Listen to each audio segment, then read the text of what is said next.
Good day, everyone, and welcome to our webinar on the 4 key platform business models. My name is Marco Torregrossa. I'm CEO of Freelancer and Secretary General of IFIB. In the next 10 minutes, I'm going to take you through a few slides before handing over to Kimmo, the next speaker. So I'm going to share my screen with you now.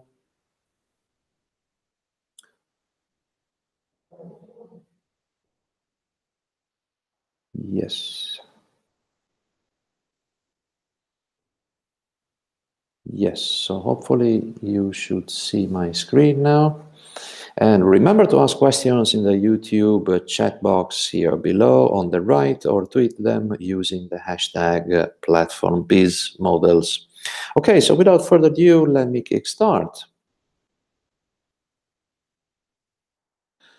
First, what are we talking about today? We're going to talk about business models that create value by facilitating interactions and transactions between two or more independent groups, usually consumers and producers.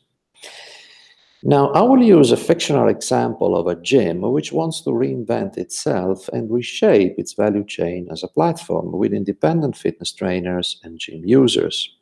This example can be applicable to any other digital marketplace dealing with professional service providers, mostly in the business-to-consumer space. So this can be hairdresser, nurses, translators, etc. You name them.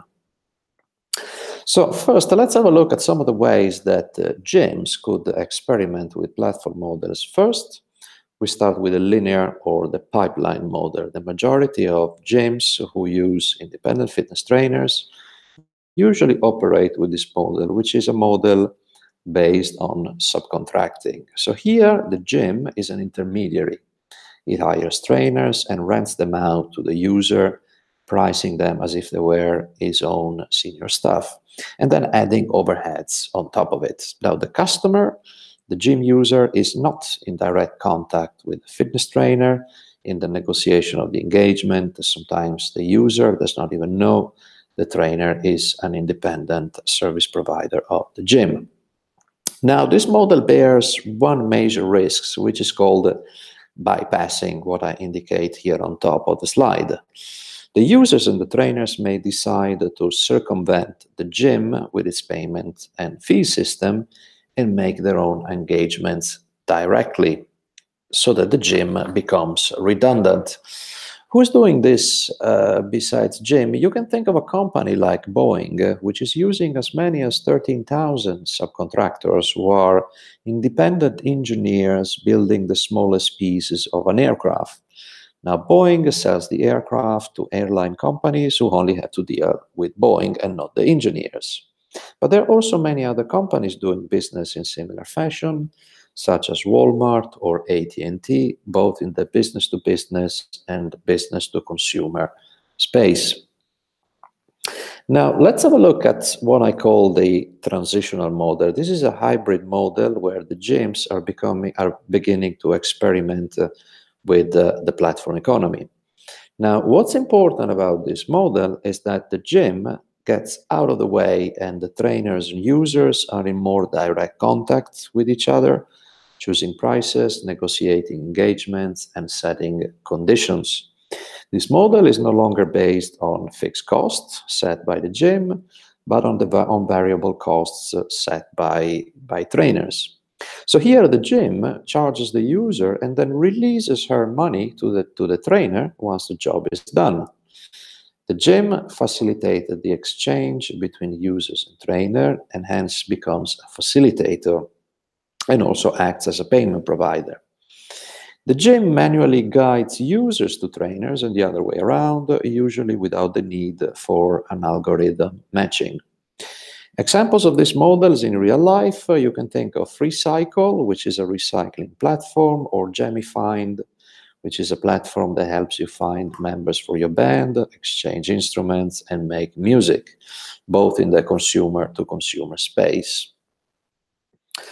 Now, things are starting to get serious here. This is the fully fledged platform model where the gym becomes the enabler, allowing users to interact and transact. authorizing bids from trainers, and screening both trainers and users.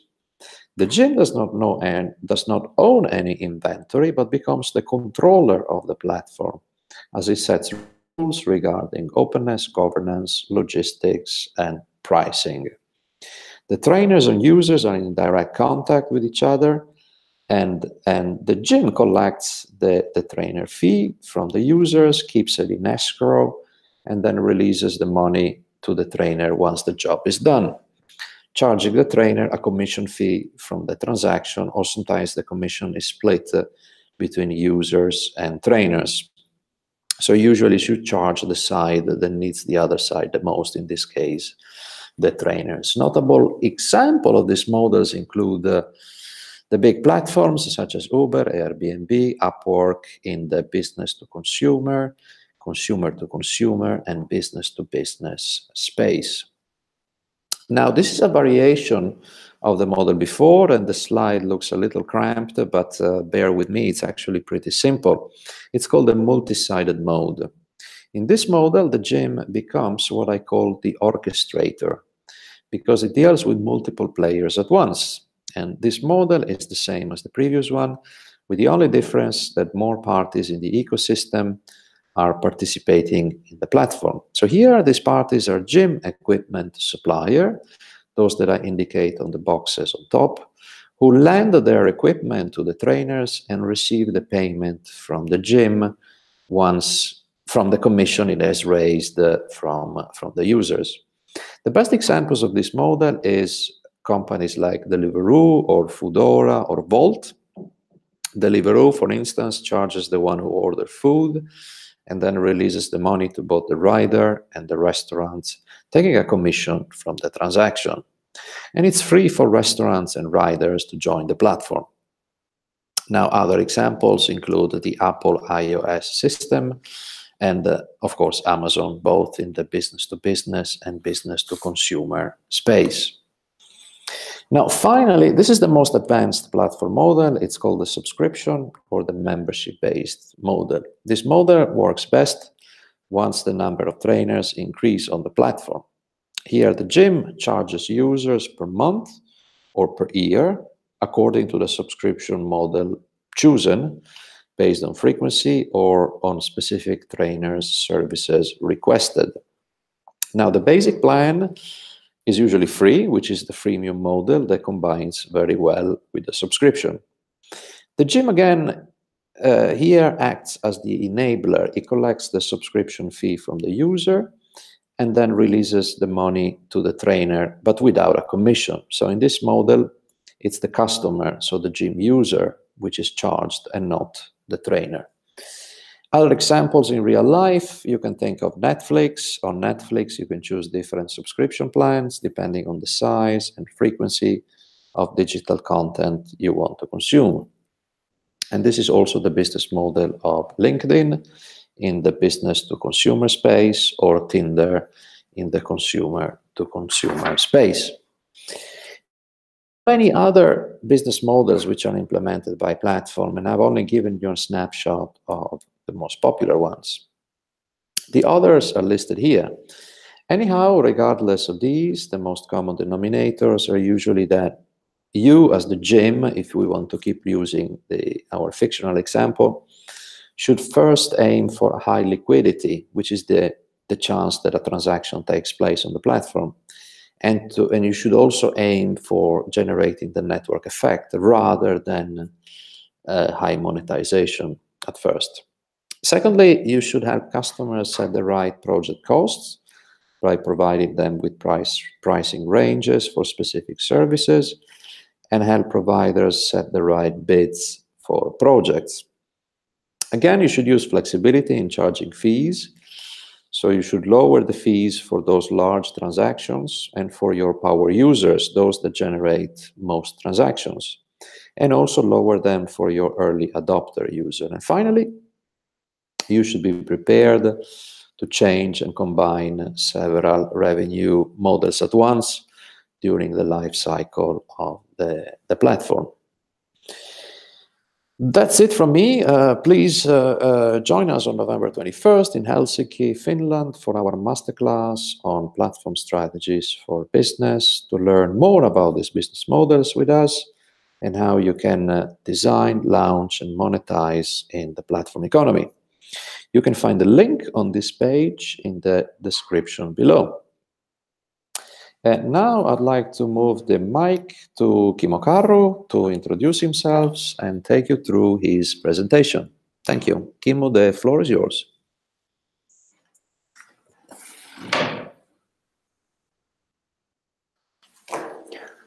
Thank you, Marco. And good afternoon to everybody on my behalf as well. My name is Kimmo Karhu, and I'm a platform strategy consultant at Fourkind. We at Fourkind are extremely pleased to host this session together with Marco. But okay, let's get to the platform business. So Marco already introduced you to 4 platform business models. So then the next obvious question is that how to really get started in designing your platform business model. And in my talk, I will introduce you a tool called Fourkind Platform Canvas, which you can use to design on your own platform business model.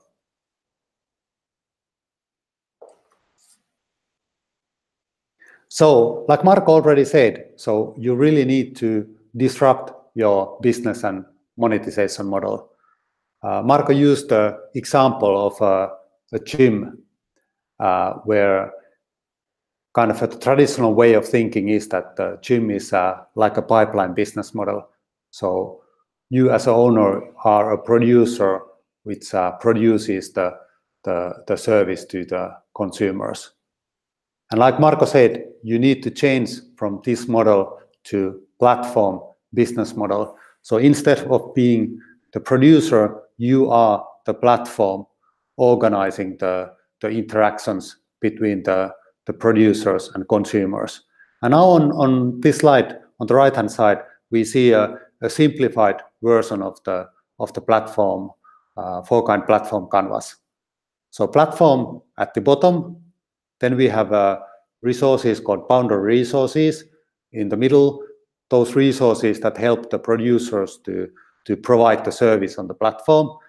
Then on the top left, we have the producer side, and on the top right, the consumer side. And like Marco said, so between these two sides, there is the direct interaction that the platform facilitates. And one of the key things in the platform economy is the network effects, which is also in between the two sides. It's the growth engine of the platform. And let's go a little bit deeper on these 3 aspects. So why? So why should you move to the platform business model? The point here is it provides you completely new scale and scope for your business. So first of all, the network effects that Marco already briefly mentions, they are the growth engine for your platform, bringing in the best scenario, the exponential growth for your business. And what are these network effects? So basically, the network effect is like likely to happen if the benefit of one side depends on the amount of participants on the other side. And in this case, the platform growth is boosted by the network effects. So one side feeds the growth on the other side. And the classic example here, of course, is the Apple App Store and its phenomenal success. So the more there are app providers in the platform, the more there are apps for a specific platform, the more kind of beneficial the platform or more valuable the platform is for the end users. And this actually goes also to vice versa. So the more there are users on the platform, the more appealing the market is for the developers. So in this case, both sides feed the growth of the other side. And we have seen the result. So App Store currently, they have close to 20 million registered developers and almost 1 billion users. The second important thing with the platforms is that they are powered by the digital stuff. So why we are now seeing this sudden boom, or during the last decade, the sudden boom of platform business models, it's due to the digitalization of the business. So basically, we had the platforms already in the medieval times. We had the market squares where the producers and consumers could meet up, but we didn't see a Uber-like growth at that time. But now we see it. And the reason is that these digital technologies like internet and other digital connectivity things, they make it like easier or almost immediate that you can do business nationwide and globally. Like in the App Store, you don't know where the developer comes from. It could be a Vietnamese developer doing the app, like the Flappy Bird, which is played up here in Finland. The other thing about the digitalization that makes the platforms boom in this age is that the digital matter, the software and data, are easy to modify, combine, and thus it opens up vast opportunities and scope for third-party innovation. So we can do whatever stuff with the bits. Think about the App Store example again. There are altogether 3 million different apps in the App Store, and this is due to easy modification of digital matter. So in a sense, we can think that the digitalization gives us two things to grow the business. They both gives us the scale to scale to global market, but on the other hand, they give us the vast scope, the like limitless innovation with the digital stuff. The third thing I want to bring up here as a key thing in platform business is the boundary resources. So we of course need the platform that hosts these two sites to meet up, but there are some special resources called boundary resources that are targeted towards the producer side. They are resources, the tools and rules that help the producers to produce whether it's a service or app or whatever in the platform. For example, again from the App Store is the APIs. So we need the APIs on top of which the developers can do the apps. But even actually more importantly, it's not enough just to have the APIs, but you need tools to monetize. So how can the third parties monetize their app in the platform? How can they market their offering in the platform? So these boundary resources are all the tools and rules to help to producers to produce offering on your platform. And here actually we can think that often it's emphasized that how important is user experience or consumer experience. But here in the platform business, I would really say that it's as important is the producer experience. And these boundary resources are the tools to build an outstanding producer experience on your platform. And the final thing about the boundary resources is that they also help you to allow the production to happen in an arm's length distance. So in a way so that the producers won't consume your resources. They can do the production independently, and that way then the production can scale.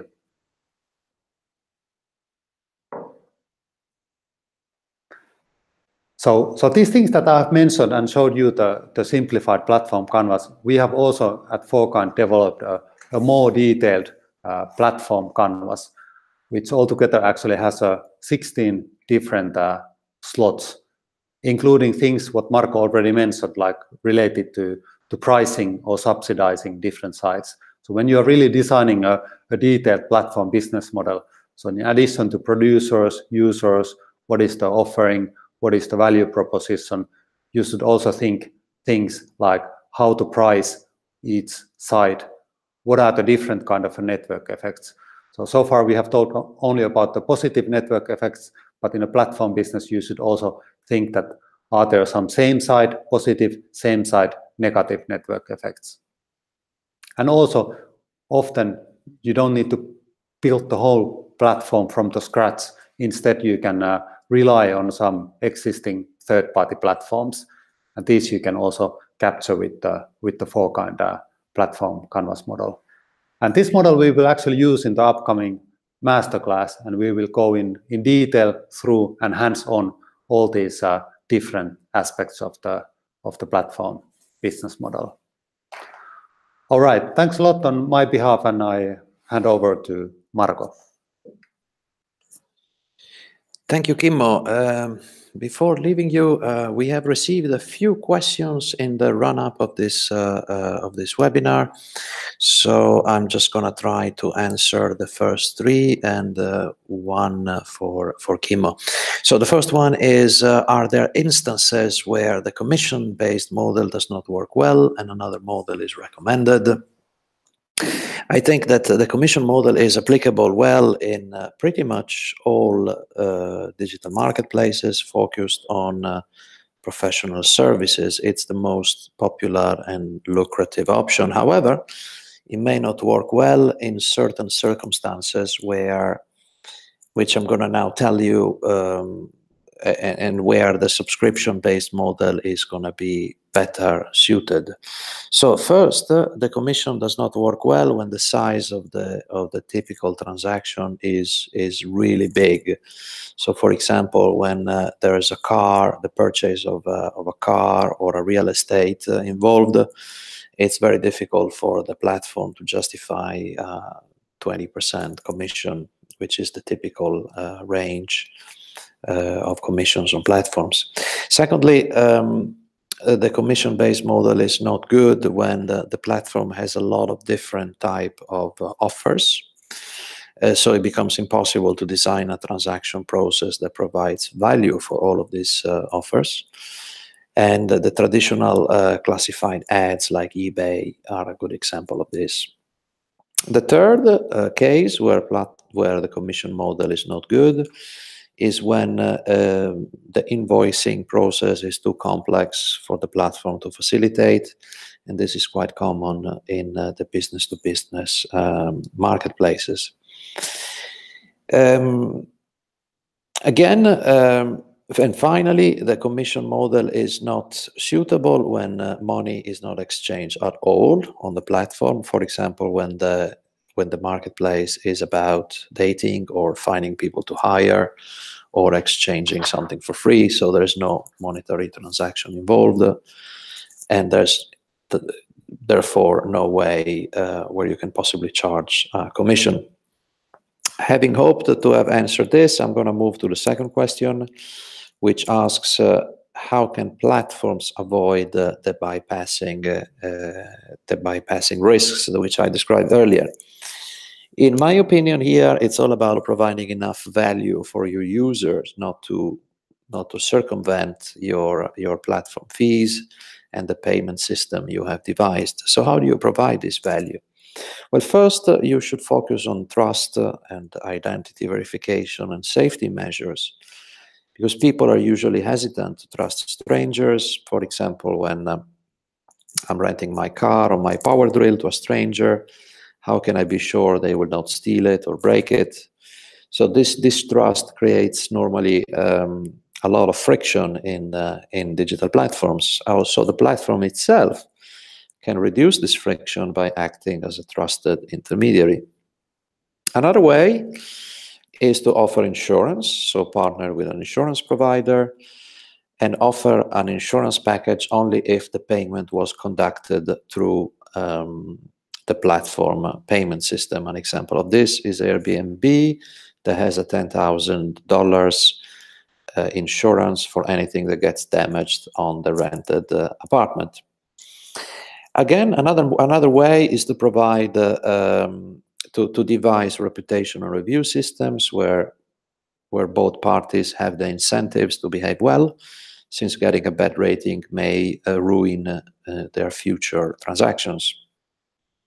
Another thing you could do is to provide valuable tools. So the platform should not only be about acquiring new customers, but also helping suppliers run their business by automating some mundane tasks like invoicing, scheduling, or even shipping items.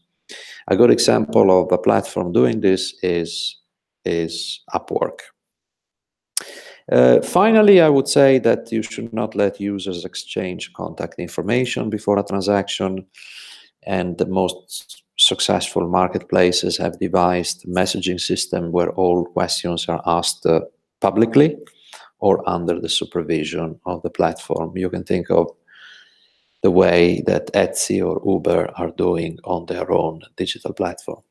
And my very final advice is to write terms of use explaining that commissions are what keep your platform running, so that suppliers and customers who bypass the system will have their account terminated and possibly legal action resulting. That's all. The last question is a bit more technical, is what are the technical requirements to develop a platform with these business models? Kimmo has mentioned it already about the building softwares.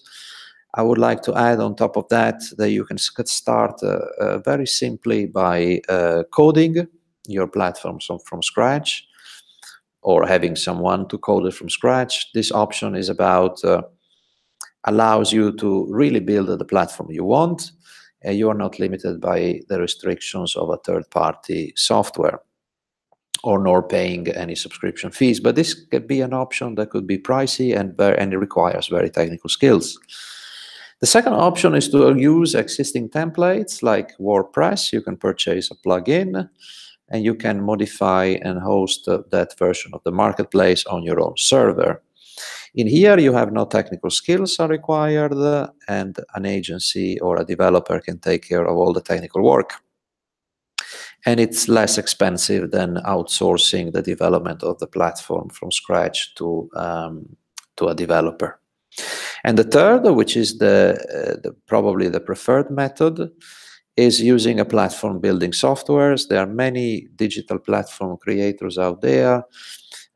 Most notable ones are ShareTribe or Arcadia or NearMe. These softwares usually come with a suite of customizable tools that can be integrated in the platform, and they have an easy-to-use interface that will make your platform mobile and also SEO friendly. And I think this is also the fastest way to launch a marketplace, which also in return helps you validate your idea as soon as possible and what features are important on your marketplace from the very, very beginning. All of these three options I just listed, they should include, and they all include the development of matching algorithms. That's very important. And usually platform building softwares already have these features integrated. Now, there is a question for Kimmo, the last question of the day. It's what is the difference between the API economy and the platform economy? So I'll pass this over back to Kimmo.